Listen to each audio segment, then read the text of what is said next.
ဒါတော့ဒီနေ့ပါတဲ့ငါတရားဥပါဒီကောင်ကတော့တပိဿာကို4000စေးပါခင်ဗျာဒါတော့ငါပတုံပါဒီကောင်ကတော့တပိဿာကို1000ခွဲပါဒါတော့ငါဝင်းပူပါတပိဿာမှာ12000ပါခင်ဗျာဒါတော့လိတ်ကြောက်အကောင်ကြီးပါလယ်သားခုတ်သားဆိုရင်ကျွန်တော်တို့2200ပါခင်ဗျာဒါတော့ငါတောင်းပြောက်ပါတပိဿာကို2000ခွဲစေးပါဒါတော့ငါတောက်တူပါဒီကောင်ကတော့တပိဿာကို1000ခွဲပါကြက်ဒီမှာထက်လိုက်ဒါတော့ငါရွှေအဝါပါလယ်သားလယ်ကွင်းဆိုရင်3000ပါဒါတော့ကြက်ပါတကောင်ကို16000ပါမိမြိုက်ပြီးပို့ရမှာပါ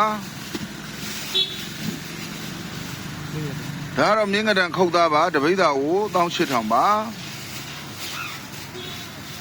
ဒါတော့ပင်လယ်ငကူခုတ်သားပါတပိဿာကို18000ပါခင်ဗျာဒါတော့ငကင်ချိုင်းပါတပိဿာကို2200စေးပါ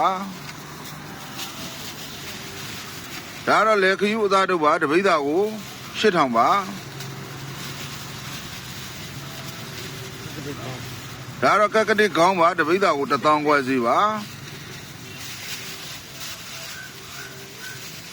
ဒါတော့ကက်ကတိခုတ်သားပါတပိဿာကို3000ပါခင်ဗျာ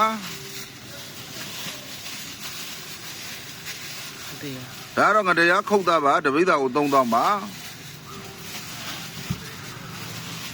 ဒါတော့စီးပိတ်ပါတပိဿာကို3300ပါဒါတော့ကြောင်ငါကင်ဆိုင်ဒီပါတပိဿာကို2000စီပါ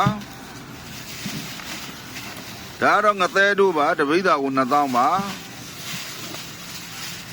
ဒါတော့ငစင်ရိုင်းပါတပိဿာကို2000ခွဲစီပါ